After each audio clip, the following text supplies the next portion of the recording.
Hello. Hi. Today I'm going to make scones for many reasons. One, they're delicious. Two, they're really quick and easy. Three, I'm going to give some to my neighbours because my neighbour just recently had surgery and I think he may like some scones. And four, fucking bored. Bored out my fucking tits. So I'm going to do that. Again, all noise is sponsored by Buddha and Bronson. That's just how it is. So I'm going to address the elephant in the room. I can't tell if you can tell, but if you see stuff across my face here, it is fake freckles, because I did what every normal 31-year-old female would do when their husband leaves them to go and explore America, which is experiment with henna dye, and I attempted to put freckles on my face because everyone else is doing it, and I thought that'd be a great idea. It doesn't turn out very good. I've got foundation all over my face to try and hide it. It's not that hideable, but this is where we are. This is what I've done and this is how far we've come in life, and I just need to accept it. So if you see that, that's what that is. And also glasses, I don't have any until like Monday or Tuesday. I do, but I can't, they're pointless. They're like half a prescription. I can't really see, so I may as well just do all or nothing. Fully see or don't fully see, whatever. It makes no difference. Anyway, without further ado, scones. This shouldn't be a very long video, it should be fairly quick. There is a cookbook that I've had since I was a kid that my mum got, I think she got by sending away empty bags of flour. So it's Miro cookbook, which is a type of brand of flour. They create baking stuff. And I think when I was really young, you sent away coupons or whatever and you got this free cooking book. It's very basic, very simple. I've had it for a long time and I'm going to use the scone recipe out of this. So the scone recipe it gives me is, I've used it before, it's really good, it's fine. It only makes about like 4 or 5 scones though. Scones, by the way, let's talk about that for a minute. I don't care how you pronounce it and people who pronounce it differently from me will hate me for the way I pronounce it, but at the end of the day, it's just a cake. Or is it a biscuit? It's a cake biscuit hybrid. It really doesn't matter. So scone, whatever. It only makes 5 scones, so that's why we're going to make 5 normal and 5 fruity ones, right? So that's why I've got 2 bowls. So the ingredients for this is self-rising flour, caster sugar, salt, margarine, eggs, and then obviously your currants or raisins, so whatever you want to put in it. So let's start with the non-raisin one, right? So I already have my oven preheating right now to 220 degrees, but I've got a fan oven so it's at 200 degrees. For non-degrees Celsius people, it's 425 Fahrenheit, so there you go. 225 grams of flour, so we'll do that. Oh fuck, my peony. Might as well wear the peony if I've got it. I've also lowered that curtain because, again, I don't control the sun and I'm trying my best. 225 grams of self-rising flour, which is great because who the fuck wants to fuck about baking powder, eh? Not me. So flour's in, it says a pinch of salt, so that'll do for me. So now all you need to do is rub the butter in. So I've obviously washed my hands before I've started this. Fully recommend washing your hands before you do this, before you do any sort of baking or cooking. I'm also going to take my rings off because rubbing in butter obviously means you're using your hands and you don't want to get any germs, whatever that's in your rings, in whatever you're doing. Simple. Simple. So it's 50 grams of butter or margarine. I'm using margarine. Right, so my 50 grams of butter is in my flour, so all I'm going to do now is rub it together and I will show you what that looks like. All you're doing is basically getting the butter with the flour and like squishing it together. So initially it will feel a bit gross. I'll do it this way. Initially it will feel a bit gross because your hands will get covered in butter, but as you're sort of smooshing the butter and the flour together, you'll end up with what looks like breadcrumbs.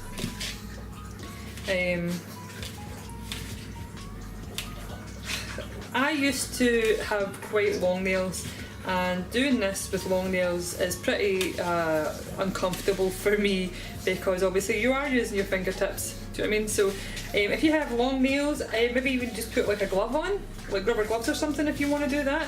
Or you know what, just fucking throw caution to the wind and jam your fingers in it. Why the fuck not? So you see, you're ending up with almost like a breadcrumb consistency. So you do that until you're happy that all of the butter is sort of turned into crumbs. There's no big bits of butter left. While you're at it, make sure that you fucking throw flour everywhere, just like I'm doing. I'm just getting like right under it to make sure that there's no dry flour. You see, it kind of looks like breadcrumby now. Right, so that's what you're after. And remember, all that's in here is butter, flour and a tiny bit of salt. Right, so I'm happy with that, so I'm going to wash my hands again. So, do you remember that time I went through the list of ingredients and I forgot to mention milk? I'm going to blame the fact that I've no glasses on and it's all the one ingredient in here. It says 1 medium, then egg beaten with sufficient milk to make 150 milliliter or a quarter of a pint. So I'm going to blame that, that's stupid, but my fault, I forgot milk. So, milk. I've got a jug and we're going to do what it's asking you to do. So get your egg, shove your egg in your jug, and then wash your hands to touch the egg. I'm going to whisk this egg before I put the milk in. So you're basically just whisking the egg in the jug, and it wants you to have 150 millilitres. So that's 100, roughly, with one egg.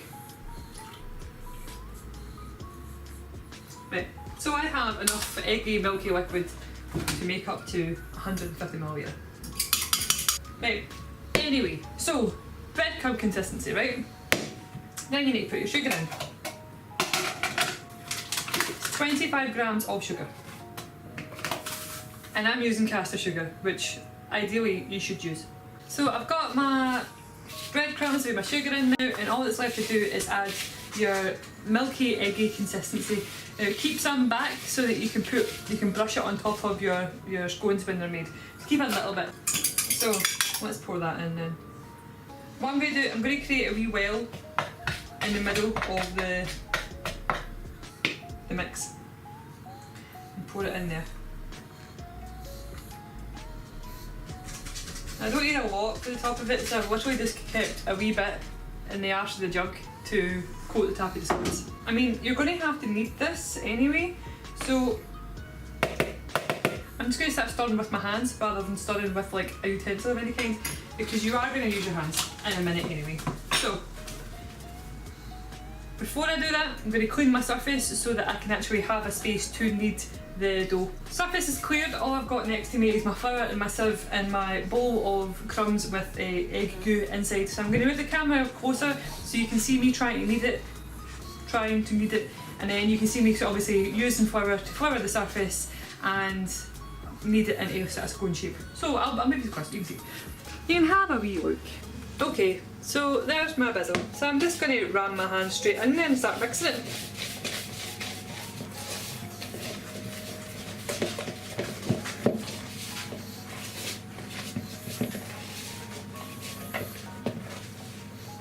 So that's all the egg mixed in with it. You can see it's pretty sticky still. It's not really like kneadable. So this is where your extra flour comes in. So, not using the disgusting hand. Make sure your surface is fully clean before you do this, obviously. But I'm just going to grab some flour, ram it in my sieve, like so, and then you just basically flour your surface. Just so that there's like nothing for it to stick on. And then take what you can with your big sticky hand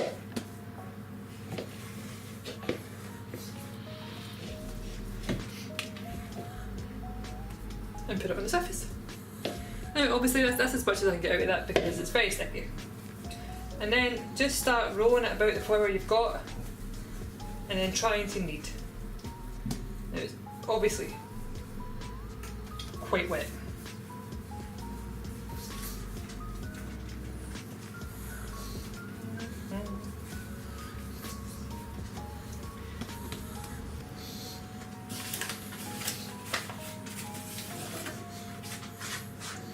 add flour as you feel, but I think that's probably going to be enough for me. I'll just take these big bits of dough off my hands, off my clean hands, by the way. Always remember, wash your hands all the time. I know I don't have to tell you that, but I feel like if I didn't, someone would be like, oh, you know, my scones were disgusting and I don't know why. But I'm happy with that. It's still like, it's very soft, you don't want to over knead it or anything. It's just formed into a ball. A nice wee ball. So you want to cut these into 2 centimetre tall sort of scones, right? So used to be what I would do with this is I would usually just use a glass, like I would just use a tumbler to cut out the shape, but when you do that it doesn't rise correctly, and I explained that in one of my last videos, and I'm going to just do one like that to show you the difference once they're cooked. But a fantastic Patreon of mine gave me money to buy utensils. So I have many cutters. One side is good for cookies and one side is good for scones. I like to use the serrated edge for scones. So there's 2 shapes. I think probably what I'll do is use a smaller one. I'll probably use this one. So let's do that. I already have a baking tray, brand new baking tray, yeah, and greaseproof paper or baking paper sitting there. So have that sitting waiting. This is the glass that I would have used before to cut scones with. So if you're like me and up to a couple of days ago didn't have these things, just use a glass. That's all I did. So I would say it's about 2 centimetres, right? And you can see that by doing that, when you cut it out, it obviously it almost looks like a macaroon, kind of all thingies at the edge. Anyway, so that's what I would have done previously for scones because I didn't have a cutter. So I'm just going to do that one time and show you the difference. So let's use the cutters. You can use a rolling pin, but see, because there's so little dough, I don't see the point in using a rolling pin. Just pat it down with your hand. But look at the difference in that already. See, I mean, it's went to one side, so it probably still won't go all the way up, but it'll be a lot better than fucking one you use with a glass. It's also obviously a lot easier to cut out. So obviously all I'm doing is picking them up and placing them on my baking tray.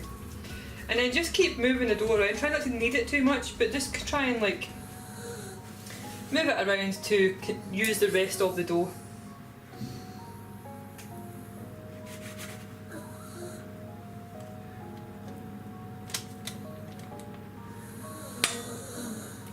I think I can get one more scone out of that.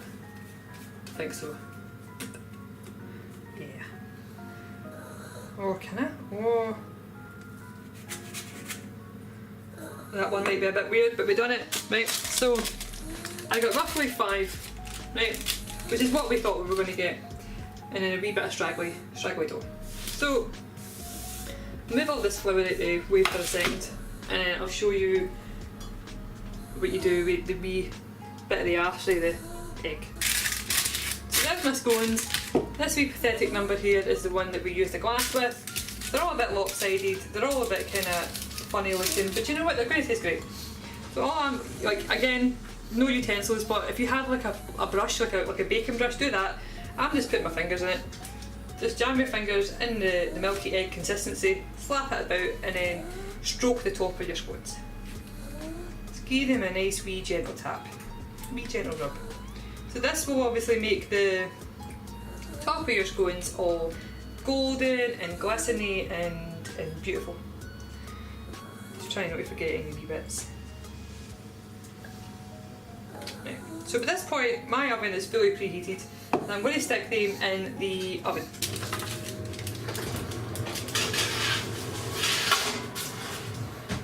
Okay, so they're in the oven now for 10 minutes. Keep a wee eye on them and then take them out after 10 minutes. Duh. So we're going to do the same again, but for the fruit scones. Very exciting, I know. So I'll probably speed by all the bits you already know.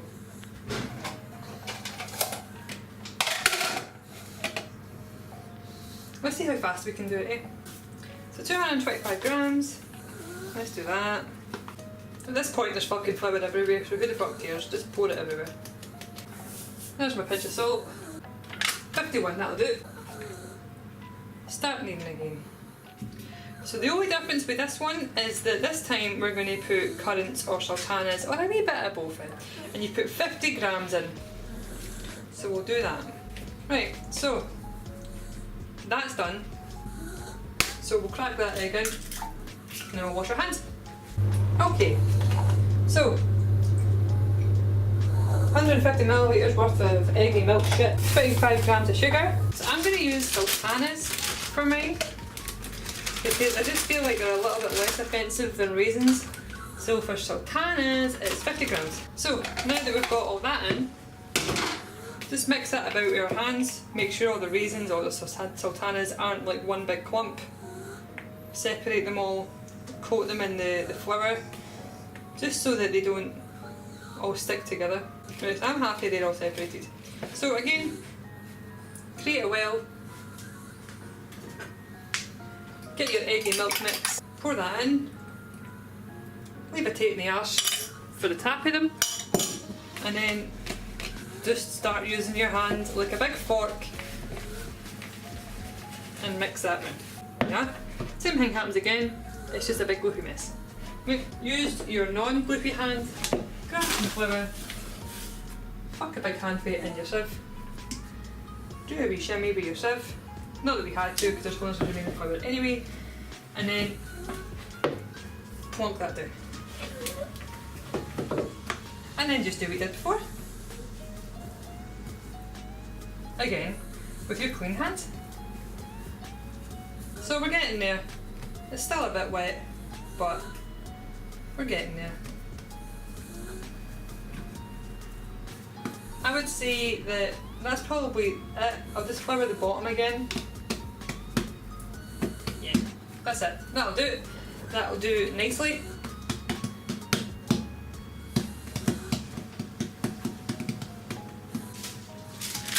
So, get your baking tray again and just do the same thing again. I'm just going to use some of this flour here to flour it.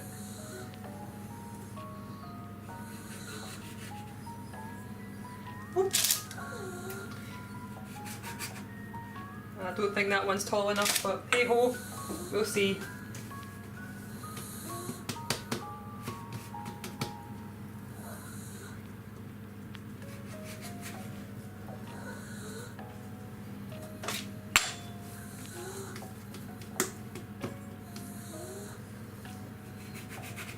Oh, you know, I think I'm only going to get 4 out of this one, which is strange. Yeah, absolutely going to get 4 out of that one because that's not enough for one scone. See? So, do you know what we'll do? We've just made a wee ball. I'll just make it sort of tall-ish. And then we'll throw it in. Yeah, why the fuck not? So, this is them. Got my eggy mix.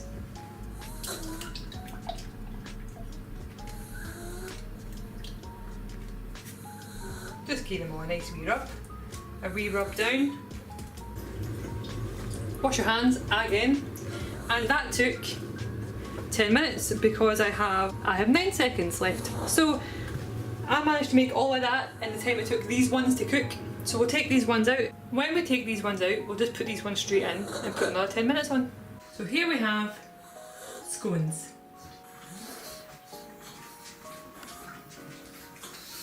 These ones are the fruit ones, and these ones are the non-fruit ones. So, just for reference, this one is the one we used the glass on, and all the other ones, which are a lot taller and a lot straighter, well, some of them are the ones we used to cutters on. So that's the difference. But really, you can see we made a lot of monsters today. We made a lot of like Frankenstein scones. But you know, I'm alright with it. Look at this beast. Look at that. So I tried to do a close-up, it might not be that good, but this is the scones that we have. These are obviously the fruit ones. They're obviously not the most beautiful things in the world, but they will taste delicious. I think they look rustic and pretty, and I am looking forward to munching them. These are obviously the non-fruit ones. Again, there's some monsters, but there's some non-so-much monsters, and I think they look great. I'm very happy with them. All of these scones took like 20 minutes in the oven. It's very little time for a lot of snacks. So yeah, thank you so much for coming to see me make scones. I think now is an appropriate time to tell you a small secret about myself. Whenever I go to any hotel, any restaurant or anywhere that gives you free jam, I cannot help myself but take as much free jam as possible. I have a small collection of stolen jams. And when I say a small collection, I actually mean a large collection. I'm going to enjoy all these scones with all my free jam. I'm going to give away all these scones, or most of these scones, with my free jam. Thank you so much for coming along to hear my secrets and see my scones. If you would like to support me in any way, shape or form, I have a Patreon. If you don't and you just want to say hi, then I have a Twitter. And if you want to see my dogs, I have an Instagram. So all of the links to that are down below with the recipe, and yeah, thanks very much. See you later. Look at these fucking freckles.